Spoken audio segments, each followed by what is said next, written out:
We're going to continue now with Perek Alef, Mishna Alef. So the Mishnah says, Him Amru Shosha Devarim. They said, referring to the Anshe Knesset Hakadola, they said three things. And the Mefarshim explained, they said a lot of things, but these were three things that they were commonly said. They would say them over on a constant basis. What were these three things? Have Mesuna Badin, one should be deliberate in judgment, and one should have many students, one should make a fence for the Torah. Says Rabbeinu Yonah, what does it mean? Hamidu Talmidim Harbe. He says Kedas Beis Hillel, like Beis Hillel's opinion, and he brings that there was a machlokas Beis Shammai Beis Hillel. Beis Shammai said, you should only teach a student if he's someone who's modest, he's proper, he has fear of heaven. You have to be a certain caliber, and there has to be a certain level of Talmud. He has to already be somewhat of a proper person before you come to teach him Torah. Beis Hillel says, no, you teach anyone. You don't have to have special prerequisites. He doesn't have to already be a Yerei Shemaim. He doesn't have to already have fear of heaven. He doesn't already have to be modest. You could teach him Torah anyways. He explains why would you teach just anyone. So he says, Meya, 100 Talmidim, 100 students, Bishvil sheyetzim mehem asara tovim. From 100, you'll come out, you'll net 10 really good ones. Of course, every single person is very chashuv, and it's worthwhile for every student, but aside for the basic benefit of teaching any person, but if you teach enough Talmidim, you're going to end up with some superstars. Sarah and 10 students, Kadeshi Yetzu Shnayim, you'll end up with 2 exceptional students. And 2, because you don't know which one of them is going to end up being the greater one. Or maybe they'll both be great. And even better, you'll end up with 2 for 2. And then Rabbeinu Yonah says, and like we see, there was a story with Hillel, which is an illustration of this idea that if you have a lot of students, you could end up with some exceptional ones. He gathered all his students, and he said to them, Talmidai, is everybody here? They said, everyone's present, or present and accounted for. Then one of the students said, the truth is, kulam kana, all are here, except for, the least of amongst us, the smallest student amongst us, he is not here. So Hillel said to them, Yavo katan, let the smallest one come. We're not going to start with Adam. Let's wait for him. Why? Because in the future, the generation is destined to be led by him. He's going to be the leader of the generation. And then they brought Rabbi Yochanan ben Zakkai, who was currently the smallest amongst Hillel's Talmidim, the smallest amongst his students, and ultimately he ended up being the Gadol Hadar. So says Rabbeinu Yonah, we see from here, one should not push away the smaller students because of the greater students, because literally the baby goats ultimately will become adult goats. So we see that even though you might be currently the smallest one, you could ultimately become the greatest, and therefore you should not ignore any of the students, and you should take them all into account, because you never know, as we said, who's going to be the greatest. And in this matter, also, the Chachamim made a drasha. In the morning, one should plant his seeds. In the evening, he should not rest his hands. What is that referring to? If a person had students in his youth, don't rest your hands, and rather you should continue to have students in your old age.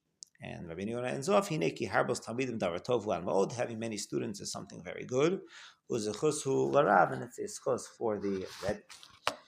So Rabbeinu Yonah is saying that the reason why we should be Hamidu Talmidim Harbe is because you never know who is going to be the greatest amongst the students. You might think, listen, I have a group of students here. I already have some pretty talented and advanced Talmidim, so good to go. We'll continue teaching these and continue to grow them, and successful Talmidim, and I don't need to do anymore. And Rabbeinu Yonah says that no, the Mishnah is teaching us that you shouldn't do that, because you never know who's going to ultimately be the greatest. Like we had the story with Rabbi Yochanan ben Zakkai by Hillel's Talmidim. He was at the time the least amongst the Talmidim. He was the smallest amongst them, but ultimately he grew to be the greatest. And so too, even if you have a group of Talmidim now, That doesn't mean you shouldn't add more, because there might be even greater ones that come along. And so too, Rabbeinu Yonah ends off that if a person had Talmidim in his youth, he shouldn't say, I already had Talmidim, I already had great Talmidim. What do I need to have more Talmidim for now? Let me dedicate my time. I'll go learn myself. I'll go, do what I want to do now. Why do I have to spend time teaching more Talmidim? And where the Mishna is teaching you, says Rabbeinu Yonah, that you shouldn't say that, because just because you had great Talmidim in your youth does not mean that you can't have greater Talmidim now. Would you want to risk losing out on that potential? And therefore, you should continue to have Talmidim, because you never know, once again, who's going to be the greatest.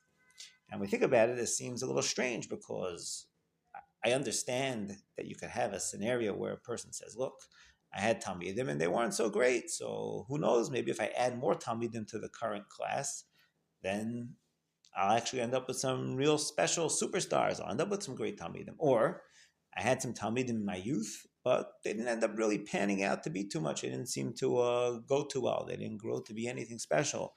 So let me try again with a new, fresh crop of Talmidim in my old age. I understand why it makes a lot of sense there, because you had these Talmidim earlier, but they didn't ultimately come to much. So therefore, try again. Maybe now you'll end up having some incredible Talmidim. But what happens if a person does currently have a group of incredible Talmidim like Hillel had? Should I say, oh, well, let me have more Talmidim, because maybe one of them will come to, outdo everyone that I already have? I mean, of course, obviously, that's a possibility. But is that something that's likely to happen, that I should therefore say, let me keep adding on more Talmidim? Furthermore, let's say I see the Talmidim that I currently have, and let me look at the potential Talmidim who want to join. And I make a side-by-side comparison, and I see that the Talmidim I currently have are leagues, head and shoulders above and beyond anything this other Talmid ever looks like he could ever accomplish.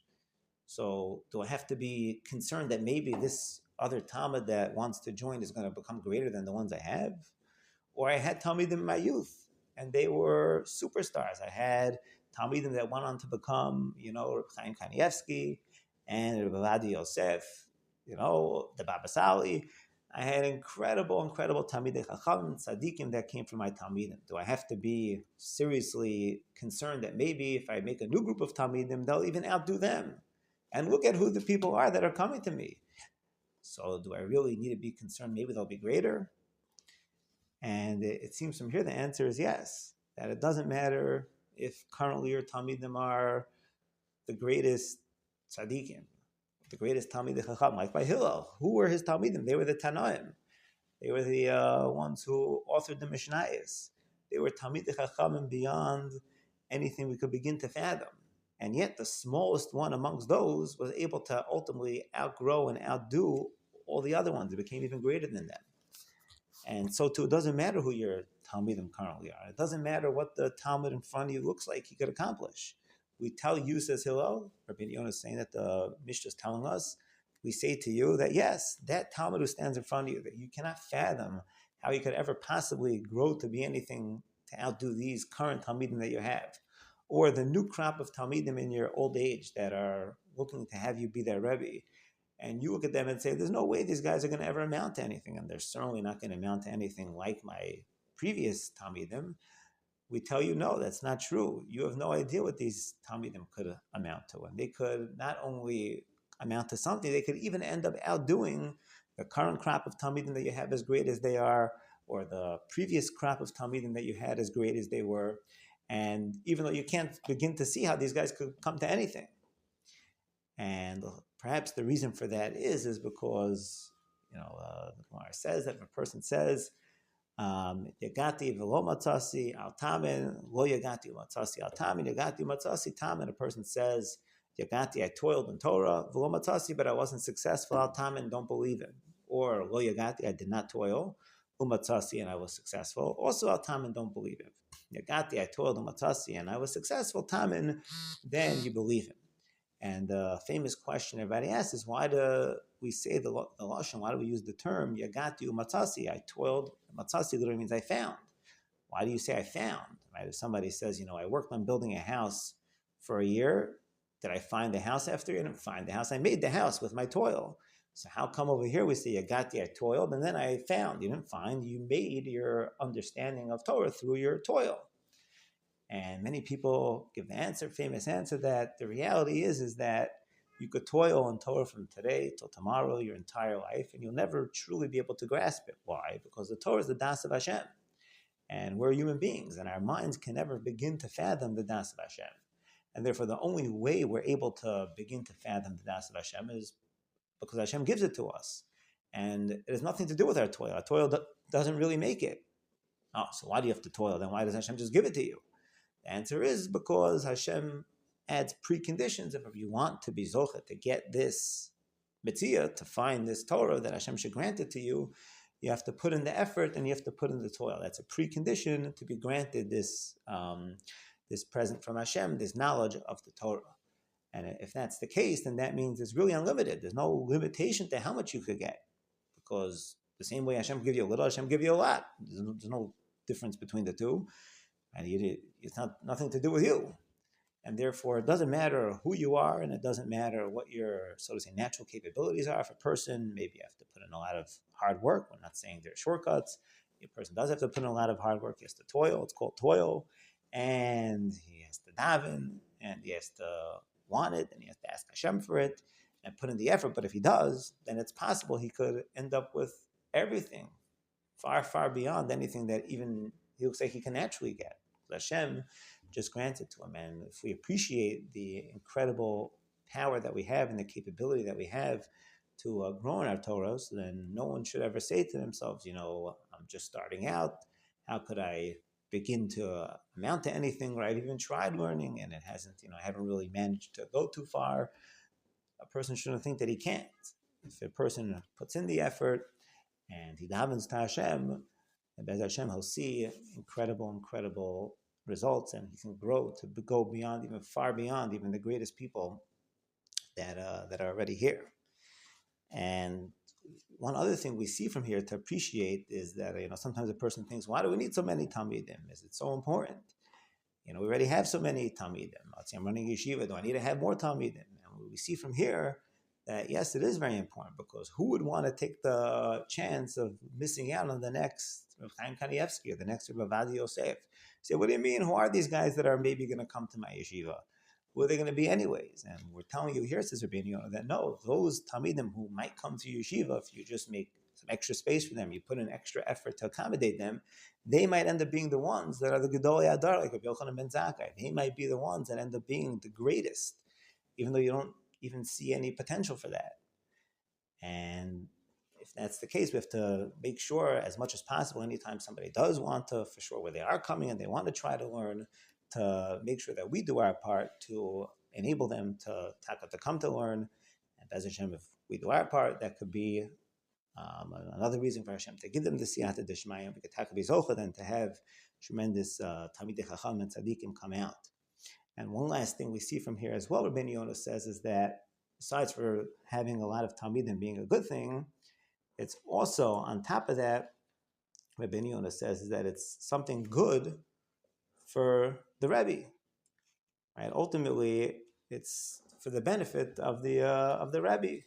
He calls it, the Lashon is a schus l'Rav, it's a schus for the Rebbe. Sometimes a person thinks that, he's a burden for the Rebbe. I don't want to come be a Talmud because, this person, the Rebbe who's teaching me, he already knows so much. And, for him to sit and teach me, I know nothing. It's, he's almost wasting his time. I don't want to do that to him. But we see from Rabbeinu Yonah that the reality is that it's the Rebbe's schus. Sort of like we say, Yosem mi ba'al bayis also ani, ha'ani also ba'al bayis. More than the person giving the tzedakah does for the poor person does for the one giving the tzedakah, the one who gives tzedakah. So what did he get? He gave the guy, let's say, gave him $100. Fine, $100. But what did he get for that? The reward he's getting is unimaginable. So he traded $100 and he got something incredible. He got a diamond. Imagine you give $100, you get a diamond. So who did who a bigger favor?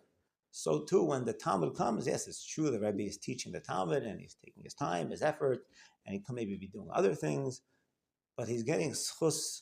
He's getting a special schus for this.